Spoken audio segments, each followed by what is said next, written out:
If you say I do right now, there's no undoing it. The words hang in the air, soft but final, as the music cuts out mid-note, and every head in the ballroom turns at once. Lily Monroe isn't supposed to be here. She knows that from the moment her worn flats step onto polished marble that probably costs more than her yearly rent, from the way the chandeliers cast gold over silk gowns and tailored tuxedos, from the way her borrowed dress clings just a little too tight at the seams. She had only come in through the side entrance 10 minutes ago, balancing a tray of champagne flutes, trying to stay invisible, trying to finish her shift without being noticed. But now she's standing at the altar. The scent of white roses fills her lungs, sharp and expensive, and the man beside her, tall, composed, impossibly out of place next to her, is staring straight ahead like this is just another business deal he can't afford to lose. Sebastian Cole. She doesn't know his name yet. Not really. Only that everyone around her whispers it like it means something. Billionaire heir. Future CEO. The kind of man who doesn't get surprised. And yet, his jaw tightens almost imperceptibly as the officiant clears his throat and repeats the question, slower this time, like maybe she didn't hear it the first time. Do you take this man to be your lawfully wedded husband? Lily's heart pounds so loud it drowns out the room. This has to be a mistake. It has to be.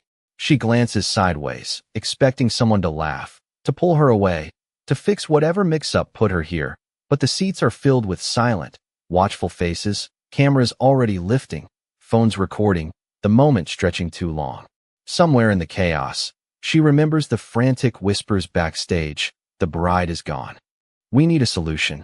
Just stall. And then hands on her shoulders, guiding her forward, a veil pressed into her hands before she could even ask why. She should speak. She should say something. But the pressure in the room is suffocating, like the entire world is holding its breath, waiting. Sebastian finally turns his head, just slightly, enough for their eyes to meet for the first time. His gaze is sharp, assessing, like he's trying to calculate the cost of this situation in real time. And then, quietly, so only she can hear, he says, play along. 2 words. Controlled. Certain. Like he's already decided this is happening. Lily swallows, her fingers trembling at her sides. This isn't her world. It was never supposed to be. She's just a waitress picking up extra shifts to cover her sister's hospital bills. Just a girl who repeats to herself every day, I don't belong here. And yet, no one is stopping this. No one is correcting it. The silence stretches 1 second too long. The officiant waits. The room waits. Sebastian waits. And somehow, against every instinct telling her to run, to step back, to disappear, Lily hears her own voice, soft but clear, cutting through the stillness. Yes. The word lands like a spark in dry air. A murmur ripples through the crowd. The officiant smiles, relieved. Then by the power vested in me. Lily barely hears the rest. Her pulse roars in her ears as the world tilts, shifts, locks into something irreversible. When it's done, when the final words are spoken, when applause erupts like nothing unusual has happened, Sebastian turns to her fully for the first time, his expression unreadable, his voice low and dangerous in its calm. Who the hell are you? And just like that, Lily realizes whatever mistake just happened, there's no easy way out of it anymore. The applause is still echoing when Lily's fingers instinctively reach for the edge of the veil, her breath shallow, her thoughts scrambling to catch up with what just happened. Because this cannot be real, this cannot be legal, this cannot be her life now. But the weight of the ring sliding onto her finger moments ago says otherwise, cool and solid and very, very real. Sebastian does not move for a second, his eyes locked on her like he is trying to solve a problem that should not exist, and then he exhales once, slow and controlled, before turning slightly toward the officiant, offering a polite nod that feels more like a signal than a courtesy. We will skip the rest, he says calmly, his voice carrying just enough authority to quiet the room again. And just like that, the ceremony dissolves into movement, into music resuming, into guests rising and whispering behind manicured hands. Lily barely registers any of it because his hand closes gently but firmly around her wrist, not rough, not forceful, but undeniable, guiding her away from the altar, through a side corridor lined with white orchids and soft lighting that suddenly feels too bright, too exposing. The moment the doors close behind them, the sound of the reception muffled into a distant hum. He lets go. The silence between them is sharp. "Start talking," he says, his tone low but precise, like he is used to being answered immediately. Lily blinks, her throat dry. "I did not mean to be up there," she says quickly, the words tumbling out before she can filter them, her hands lifting slightly as if that might somehow explain everything. "I work here. I was serving drinks and someone thought I was the bride, and before I could say anything she stops, shaking her head, her pulse still racing. "I thought it was a rehearsal or something. I did not know it was real." Sebastian watches her without interrupting, his expression unreadable, but there is something shifting behind his eyes, something calculating. "You signed the license," he says. "You said yes." Lily lets out a breath that almost sounds like a laugh, but there is no humor in it. "Everyone was staring at me," she admits. "I did not know what else to do." For a moment, neither of them speaks. Then he reaches into his jacket and pulls out his phone, tapping the screen with practiced efficiency, and within seconds the corridor door opens again as a man in a tailored suit steps in, his posture straight, his expression already tense. "Sir," he says, "the board is asking questions. The press is outside. They want a statement." Sebastian does not look away from Lily. "Cancel the annulment request," he says, as if the decision has already been made somewhere deep inside his mind. The assistant freezes. "Sir." Lily's head snaps up. "Wait, what?" But Sebastian finally shifts his gaze to her fully, and this time there is no confusion in it, only certainty. "If I walk out there unmarried, I lose control of the company. By midnight," he says evenly. "My father's will is very specific." Lily stares at him, the words sinking in piece by piece, each one heavier than the last. "So what are you saying?" she asks, her voice quieter now, cautious. He steps a little closer, not invading, but close enough that she can see the faint tension in his jaw, the weight of the situation pressing down on him just as much as it is on her. "I am saying," he replies, "that this mistake just became legally binding and strategically necessary." The assistant shifts uncomfortably behind them, but neither of them notices. Lily looks down at the ring again, then back up at him, her heart pounding for an entirely different reason now. "I cannot do this," she whispers. Sebastian studies her for a long second, then reaches into his pocket and pulls out a sleek card, holding it between two fingers before offering it to her. 3 months, he says. "You stay married to me for 3 months, you play the role, and in return, whatever you need, I will cover it. Debts, medical bills, housing."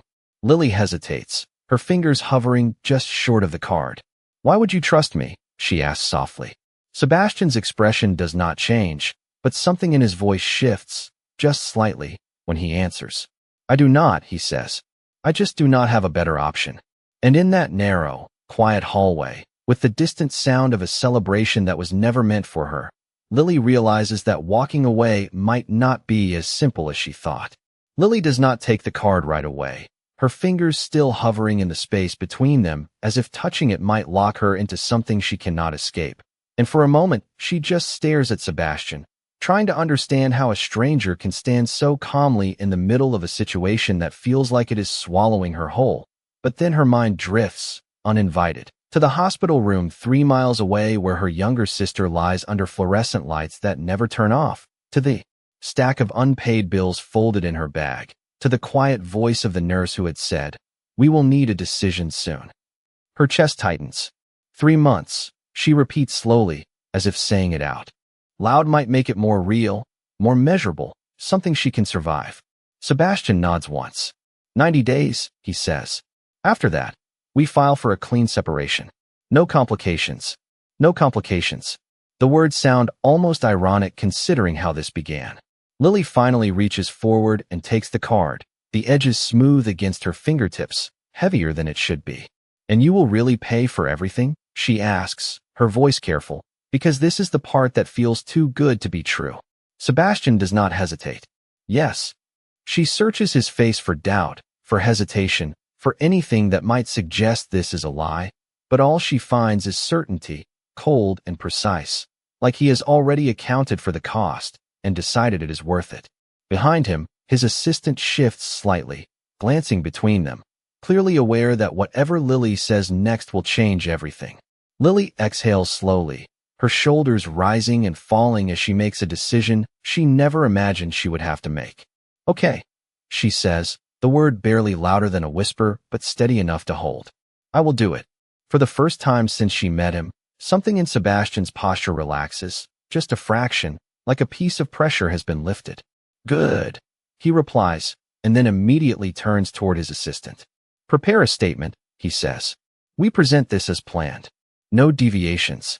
The assistant nods quickly and steps out, already dialing his phone, leaving Lily alone with a man who is now, somehow, her husband. The word feels unreal in her mind. Husband. She swallows. What happens now? She asks, and there is no hiding the uncertainty in her voice anymore. Sebastian adjusts the cuff of his jacket, the movement controlled, deliberate, like everything about him. Now, he says, you walk back in there with me. You smile, and you let them believe this was always meant to happen. Lily lets out a small breath that almost turns into a nervous laugh. I am not exactly convincing, she admits, glancing down at her dress, at the faint crease near the hem, at the shoes that do not belong in a place like this. Sebastian follows her gaze, then looks back at her, his expression unreadable again. You will be, he says simply. Before she can ask what he means, he steps closer, lifting a hand toward her face, and for a split second she freezes, unsure what he is about to do, but his fingers only brush lightly against the edge of the veil, adjusting it, straightening it, the touch brief and professional. Do not overthink it, he adds quietly. Confidence is more convincing than perfection. Lily nods, even though her heart is racing again, even though every instinct in her is screaming that she is stepping into something far bigger than she can control. The doors at the end of the corridor open once more, and the sound of music and conversation rushes back in, louder now, brighter, like a world waiting for them to return. Sebastian offers his arm, not asking, just expecting. Lily hesitates for half a second, then slips her hand into place, her grip tighter than she intends. Ready? He asks, his voice low enough that only she can hear. Lily looks ahead at the crowd, at the cameras, at the life she was never meant to be part of, and then back at him, at the only person in this room who seems to know exactly what is happening. No, she admits honestly. Then she lifts her chin slightly, forcing a small, steady smile. But I guess that does not matter. And together, they step back into the light, into the story everyone else already believes. The moment they step back into the ballroom, the energy shifts, like a current running through the crowd, eyes turning, whispers spreading faster than the music can recover, and Lily feels it instantly, the weight of attention pressing against her from every direction, cameras flashing, phones lifting, strangers smiling like they already know her story, even though she barely understands it herself. Sebastian does not slow down. His pace is steady, deliberate, guiding her through the sea of people as if this was always part of the plan, as if nothing unexpected has happened, and somehow that confidence becomes something she can hold on to, even if just barely. Smile. He murmurs under his breath without looking at her, and Lily forces her lips to curve, hoping it looks natural, hoping no one can see. The way her fingers tighten around his arm. A woman in an elegant navy dress steps forward first, her eyes sharp, assessing, the kind of look that measures worth in seconds. Sebastian, she says smoothly. Then her gaze shifts to Lily, pausing just long enough to signal that something is off. You did not mention the change. Sebastian does not miss a beat. It was a last-minute decision, he replies, his tone calm, controlled, leaving no space for further questioning. The woman studies Lily for another second, then offers a polite smile that does not quite reach her eyes. Of course, she says, though it sounds like she does not believe it. As they move past her, Lily exhales quietly, her heart still racing. Who was that? She whispers. Board member, Sebastian answers. One of many. That does not make her feel better. They stop near the center of the room, where a small stage has been set, and within seconds, a man with a microphone approaches, his expression eager, almost relieved. Ladies and gentlemen, he announces, his voice carrying easily across the room. May I present Mr. and Mrs. Sebastian Cole. The words hit Lily like a sudden drop, and for a split second, everything around her blurs. Mrs. Sebastian Cole. The name feels foreign, like it belongs to someone else entirely. Applause rises again, louder this time, more certain, and Sebastian's hand shifts slightly, resting at the small of her back, guiding her forward onto the stage. It is not possessive, not inappropriate, just enough to anchor her, to remind her where she is supposed to stand. The lights are brighter up here, almost blinding, and Lily blinks against them, trying to focus on anything that feels real. Say something, Sebastian murmurs quietly, just for her. Lily's mind goes blank. Say something? To who? About what? But the microphone is already being handed to her, the expectation clear, the silence stretching again, and she knows she cannot freeze, not now. She swallows, stepping closer, her fingers wrapping around the cool metal. Hi, she begins, her voice softer than she expects, but steady enough to carry. A few people in the crowd smile encouragingly, others watch with quiet curiosity. I know this was not exactly what everyone expected tonight. She continues, choosing her words carefully, feeling them form as she speaks. A small ripple of laughter moves through the room, easing some of the tension. But sometimes, she adds, glancing briefly at Sebastian before looking back at the crowd, the best things happen when nothing goes according to plan.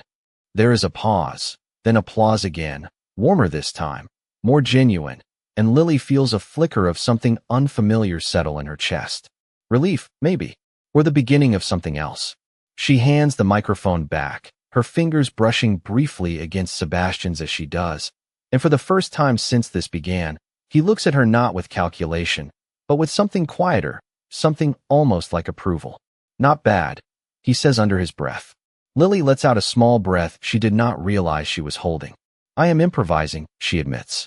So am I, he replies, and for a brief moment, standing under the lights, surrounded by a world that still does not feel like hers, Lily realizes that maybe she is not the only one out of place here. The music swells again, softer now, transitioning into something slower, more intimate, and before Lily can fully process the shift, she notices the subtle change in the room as couples begin to gather toward the dance floor. The expectation unspoken but obvious, the newly married pair always first, always watched, always judged. Her stomach tightens. We have to dance, do we not? She murmurs, her voice low enough that only Sebastian can hear. He follows her gaze, then nods once, as if this was already part of the equation he has been calculating all along. We do, he confirms. There is no hesitation in him, no visible discomfort, just that same steady composure that somehow makes everything feel both controlled and completely out of her hands. The first notes of the song settle over the room, something classic and slow, and Sebastian turns toward her fully, extending his hand. Trust me, he says quietly. Lily looks at his hand for a fraction of a second, then places hers in his, her fingers still slightly cold despite the warmth of the room. I am starting to notice that you say that a lot, she replies, trying to keep her tone light even as her heart picks up again. He almost smiles, just barely, before guiding her onto the dance floor. The space opens around them, guests stepping back just enough to give them room, while still watching closely, curious, analyzing, waiting for a mistake. Lily feels every eye on her as Sebastian's hand settles at her waist, firm but respectful, and he begins to move, leading with quiet confidence. She follows instinctively at first, her steps uncertain, her timing just a fraction off, but he adjusts without comment, subtle shifts that keep them in rhythm, that make it look effortless from the outside. Left, he murmurs softly. Now turn. Lily obeys, her movements smoothing out as she focuses on his voice instead of the crowd, on the simple pattern of steps instead of the overwhelming reality of where she is. The world narrows, just slightly, until it is only the two of them and the music. You are learning quickly, he says after a moment. I had to take dance classes in high school, she admits. Nothing like this, but enough to not fall over. His grip steadies her as she makes a slightly sharper turn than intended, and for a brief second, their eyes meet again, closer this time, more focused. You are not falling, he replies. The words are simple, but something about the way he says them makes her believe it, at least for now. Around them, the murmurs begin to shift, curiosity giving way to something else, something more accepting, as if the room is slowly deciding that maybe this is not a mistake after all. Lily can feel it, the subtle change in energy, The way people begin to smile instead of whisper, the way cameras lower just a little. They are buying it, she whispers. Sebastian's expression remains calm, but there is a faint note of satisfaction in his voice when he answers. They are not buying it, he says. They are adjusting to it. Lily lets out a quiet breath, the tension in her shoulders easing just enough to let her move more naturally, her steps aligning with his, her confidence growing with each beat of the music. For a moment, she almost forgets how this started, almost forgets that none of this was supposed to happen. Almost. Then the song begins to fade, the final notes lingering in the air, and as they come to a stop, the applause returns once more, softer now but steady, approving. Sebastian's hand lingers at her waist for just a second longer before he steps back, creating space between them again, the professional distance returning as quickly as it disappeared. That was acceptable, he says quietly. Lily raises an eyebrow, a hint of amusement breaking through her nerves. Acceptable, she repeats. That is the best you have. For the first time, he allows a real, albeit brief, smile to surface. For now, he replies. But before she can respond, a voice cuts through the moment, sharp and unexpected. Sebastian. Both of them turn. A man in his early 50s stands just beyond the edge of the dance floor, his expression controlled but his eyes cold, assessing in a way that feels very different from the others. Lily feels the shift immediately, the warmth of the room cooling just slightly. Sebastian's posture straightens, the brief ease vanishing as quickly as it came. We need to talk, the man says. And something in the way he says it makes it clear that this conversation is not optional. Lily glances at Sebastian, sensing the tension that has returned, stronger now, heavier, like the real consequences of their decision are finally starting to surface.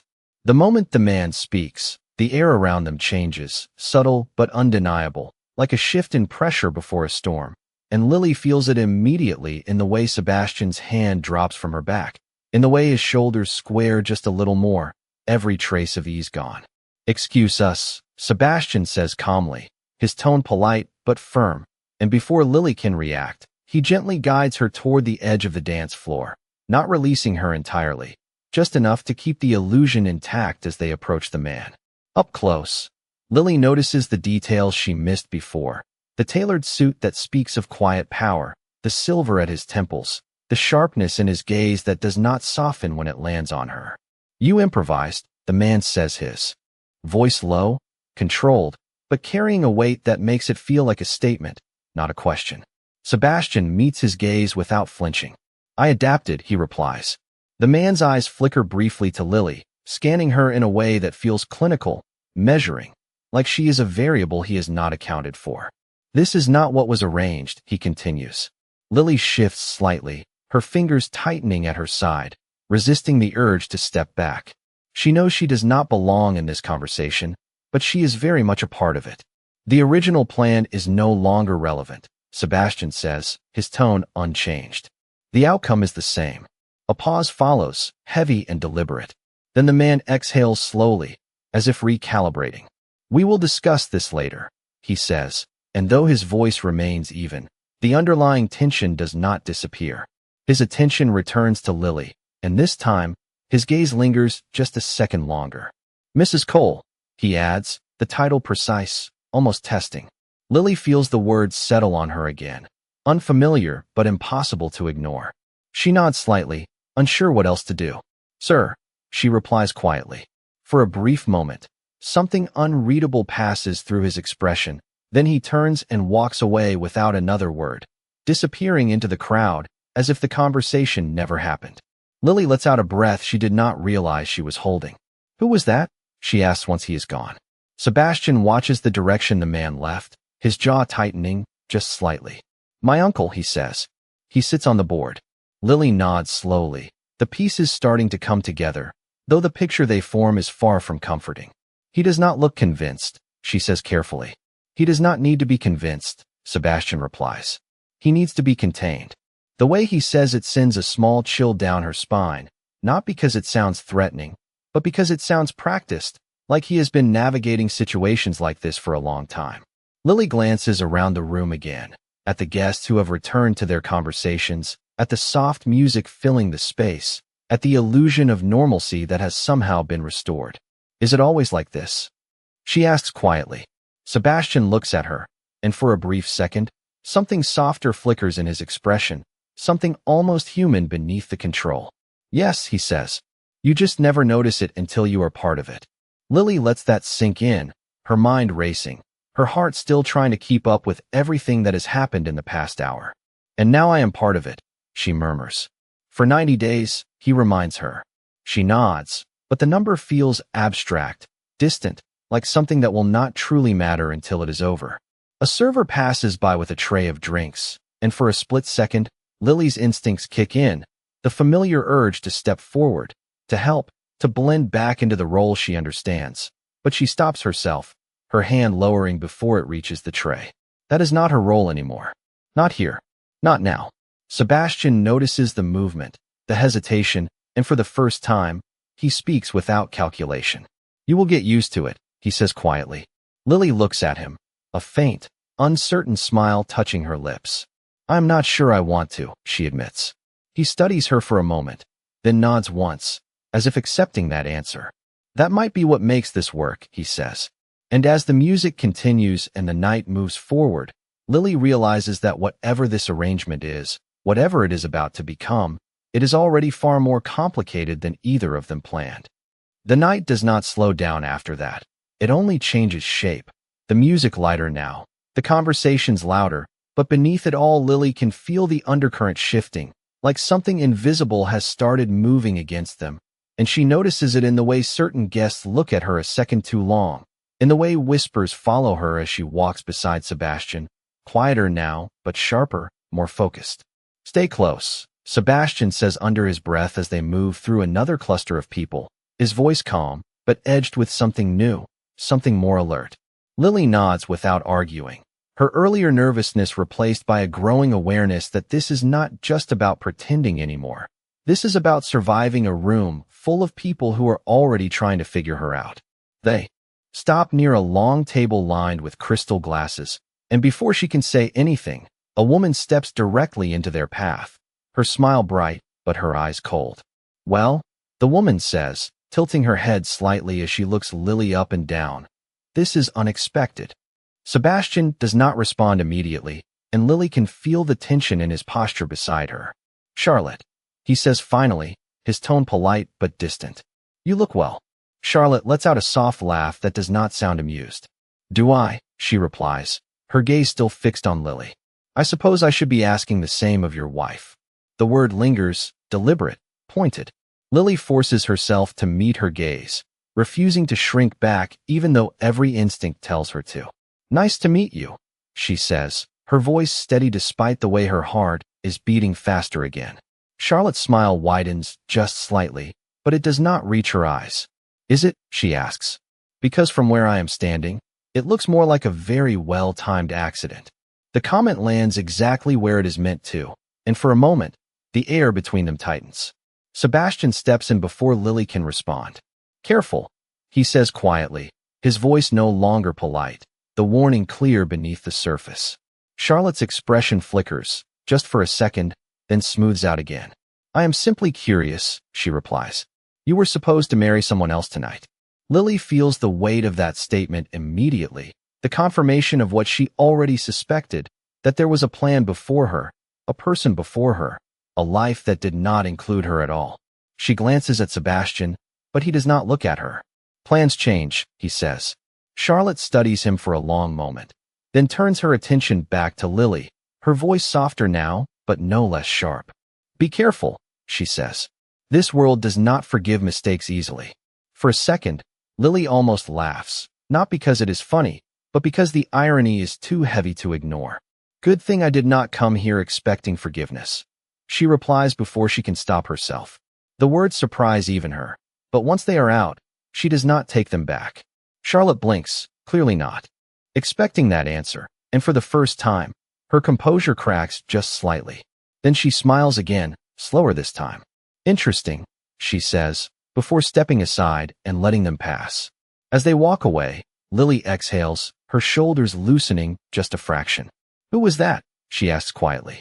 The woman I was supposed to marry. Sebastian answers without hesitation. Lily stops for half a second, the words hitting harder than she expects, then forces herself to keep walking. Of course she was, she murmurs, her voice lighter than she feels. Sebastian glances at her, something unreadable in his expression. Does that bother you? He asks. Lily shakes her head quickly. No, she says, then pauses, correcting herself. It should not. He studies her for a moment longer, then nods, as if accepting that answer even if he does not fully believe it. Around them, the party continues, the laughter, the music, the polished perfection of a world that is slowly revealing its cracks, and Lily realizes that the real challenge is not pretending to belong. It is deciding how much of herself she is willing to lose just to survive inside it. The rest of the night stretches longer than Lily expects, every minute feeling like it carries more weight than the last. And by the time the final guests begin to leave, the polished perfection of the ballroom has started to fade into something quieter, something more real beneath the surface. The music softens to a low hum. Staff move quickly but discreetly, clearing glasses and folding linens. And for the first time since everything began, Lily feels the tension ease just slightly from her shoulders. It is over, she murmurs, almost to herself. Sebastian, standing beside her, glances at the nearly empty room, then back at her. The event is over, he corrects calmly. The situation is not. Lily exhales, a small, tired breath that carries more emotion than she intends. Right, she says. There is a brief silence between them, not uncomfortable, but unfamiliar, like they are both trying to understand what comes next now that the performance part of the night is finished. Come with me, Sebastian says after a moment already, turning before she can respond. Lily hesitates only for a second before following him, her steps slower now, her body finally registering the exhaustion that has been building all evening. They move through a private exit, away from the remaining guests, down a quiet hallway that leads to a side entrance where a sleek black car waits, engine running, the driver already stepping out to open the door. Lily stops just short of it, her eyes lingering on the car, then lifting to the city beyond, the distant glow of streetlights and traffic that feels more familiar, more grounded than everything inside that building. I should go home, she says softly.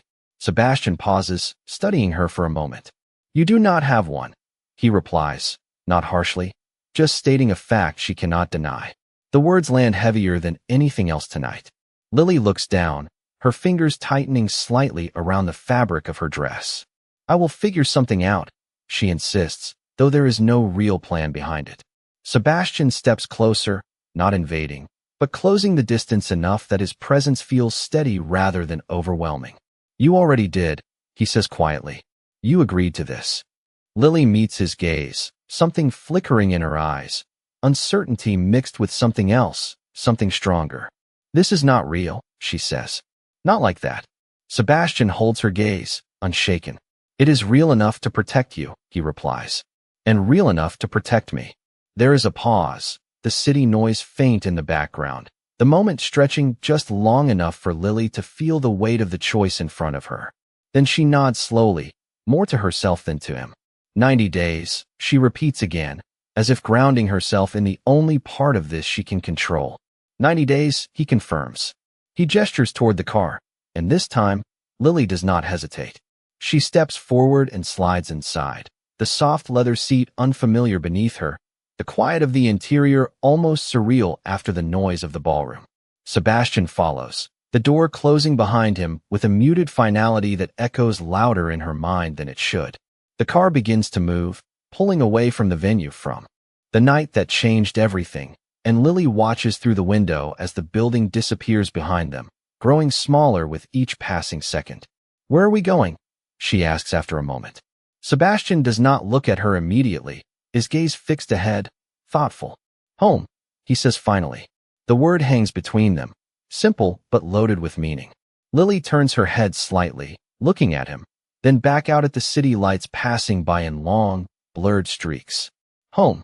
The idea feels distant, complicated, and completely uncertain. She rests her hand lightly against the window, her reflection faint in the glass, the ring catching a glimmer of passing light. For a moment, she barely recognizes the person staring back at her. And somewhere between the silence of the car and the rhythm of the city outside, Lily begins to understand that this is not just a role she agreed to play. It is a life she has stepped into, one that will test her in ways she has not even imagined yet. And walking away from it may not be as simple as waiting for 90 days to pass. The car slows as it turns onto a quiet, tree-lined street where the noise of the city fades into something distant, almost unreal, and Lily feels it before she even sees it. The shift from everything she has known into something that feels carefully controlled, deliberately removed from the rest of the world. When the gates open, smooth and silent, revealing a sprawling estate lit in soft white lights, she forgets how to breathe for a second. "You live here?" she asks, her voice quieter than she intends.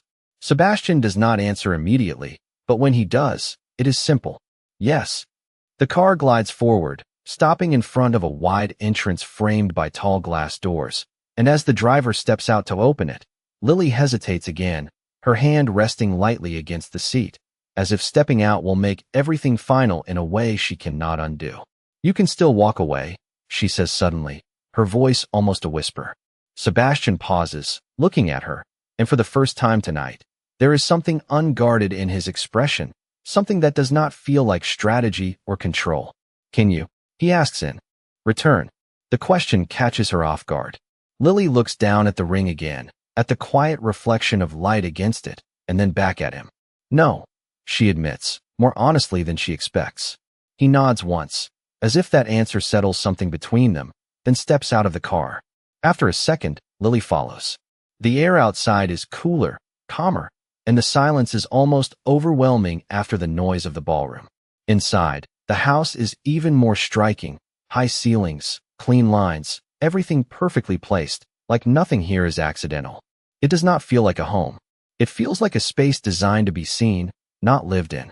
Lily steps in slowly, her eyes taking in the details, her footsteps softer than usual, as if she is afraid to disturb something. "There are guest rooms upstairs," Sebastian says, setting his keys down on a table near the entrance. "You can choose whichever you prefer." Lily nods, but she does not move right away. "This is temporary," she says again, not because she needs to remind him, but because she needs to remind herself. Sebastian watches her for a moment, then walks a few steps closer, stopping just enough distance away to keep things neutral. "Then treat it that way," he replies. There is no pressure in his voice, no expectation beyond the agreement they made. Lily exhales slowly, the tension in her chest easing just slightly. "Okay," she says. Another silence follows, quieter this time, less strained, but still uncertain. Finally, she turns toward the staircase, her steps steady even if her thoughts are not, and begins to walk up, each step taking her further into a life she never planned, a role she never asked for, and a future that is no longer entirely her own. Halfway up,